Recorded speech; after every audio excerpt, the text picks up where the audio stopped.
everybody and welcome back to the channel. My name's Nicole and this is Dusty Book Sniffers, and today we're here for another episode in Friday Classics, so let's get started.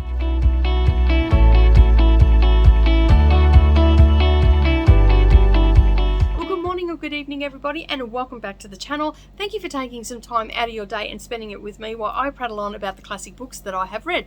Alright, so today we are going to talk about Adolphe. I don't know if it's pronounced Adolphe or Adolphe, but I'm going to go with Adolphe because that rolls off my tongue a little bit better, and it's by Benjamin Constant. Now this is the first time that I have read any French literature, and the reason that I am reading some French literature is because Maria from Read Fine Books this year is diving into French literature. She has a list over on her Discord of all the books that we're going to be reading this year, and she started off nice and short with 124 pages this one has, and this was first published in 1816.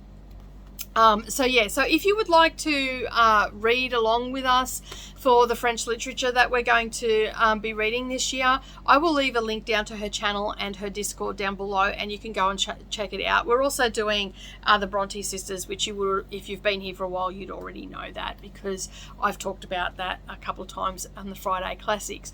Alright, so I have some notes here because I have written down some notes as I was reading it, because I had this book was interesting, considering it's the first time that I've gone down the French literature road. I wasn't sure what I was expecting. It's a classic. It's very much a similar to other books that I've read in the classic genre, but this is following the story of Adolphe, and he's sort of telling the story. And we do get the other main character in the book, Eleanor. She is an older woman, and he has fallen madly in love with her, and they embark on a very hot and heavy and passionate love affair. And as the book goes on, Adolphe sort of realizes that his love is not going to conquer all the obstacles that they are facing. So as I said, Eleanor is an older woman, he is a young man. Adolphe is a very passionate, he's a very complex character. He has a lot of things going on in his head and a lot of thoughts, and that are questionable at times, but he's very impulsive. And even though he is getting the guidance, like there's a little bit of guidance from his father, he's just ignoring what his father is saying.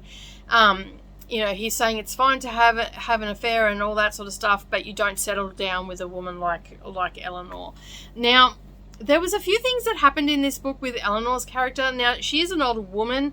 Now, she was already in a relationship, so that's touching on a little bit of infidelity. She was already in a relationship, not a marital relationship.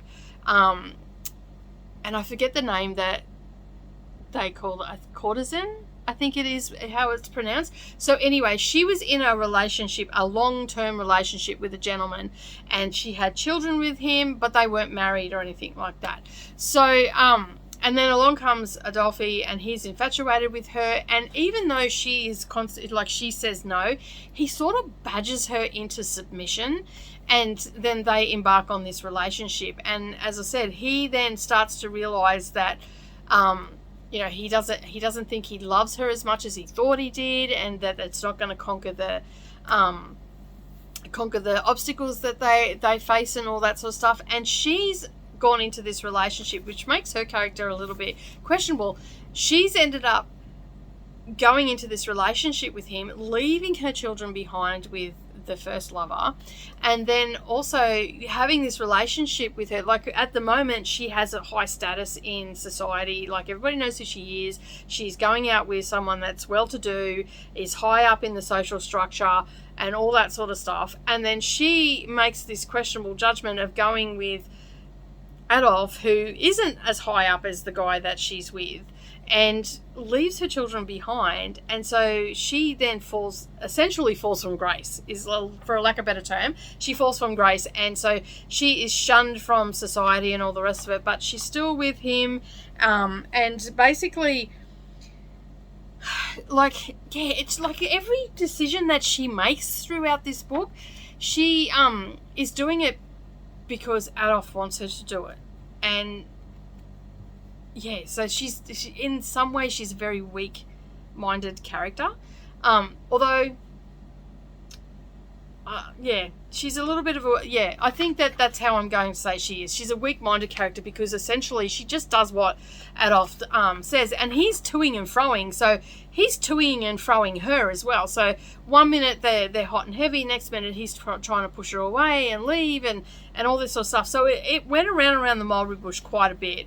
It's a short story, so it moved pretty quickly. Like the pacing of the book was pretty fast, because it is a short story and it's gone across, I think it's a 3 year. Oh, I can't remember that. I can't remember how long the timeline was. It was over 3, maybe it was longer. I can't remember that. Oh, I do apologise for that. But it's over a period of time.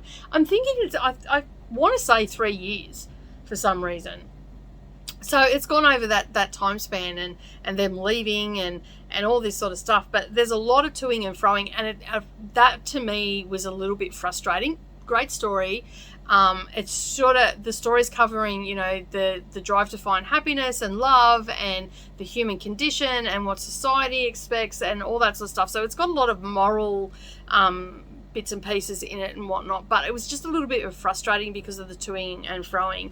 And I did find it slightly confusing at times because I wasn't 100% sure of the timeline, and I'm still not 100% sure of the timeline, but I'm pretty sure it went over 3 years. I'm sure Maria will correct me in the comments below if I'm wrong with that, but I just want to say 3 years for some reason. I don't know. I read a lot of books and sometimes they cross over. Timelines cross over into the other books. Okay, so overall I've given it a 3-star rating. I did have it at a 3.5-star rating, but after thinking about it a little bit more, I just really didn't like some of the questionable decisions that they made in the book. It didn't sit right with me. The fact that she just left her children, I understand why she left her children, because if she had taken the children, he wouldn't have been able to support them anyway because he wasn't working, or he had no career, so to speak, and he was on the precipice of doing, finding like his lot in life and what he was going to do and all that sort of stuff. And when he made this decision to be with Eleanor, I just found it really hard to read that she just left her children behind. But in saying that, she's left them behind, they're going to be well looked after, they are, and whatnot. So I struggled a little bit with that. So 3-star rating from me. I enjoyed it. I don't know whether I'd ever read it again. I found it to be really quick and move through. The pacing was really good. It moved very, very quick. But in saying that, it also left some confusing points there. Wasn't sure what the timeline and all that sort of stuff, but it's still worth a read. If you like short stories, you'll enjoy it because it's fast-paced. It tells the story of the human condition, what we will do to find happiness, the sacrifices that we'll make, and all that sort of stuff, and just the general consensus of what society is, societal norms, let's say, like what is normal and what is acceptable and all that sort of stuff. So it was a great little read for that. But that is it from me today. If you've made it this far, don't forget, hit that subscribe button and the little bell icon beside it to all notifications, and then that way you're not going to miss out on any future posts. And as always, keep turning those pages, and I will see you in the next video. Bye for now.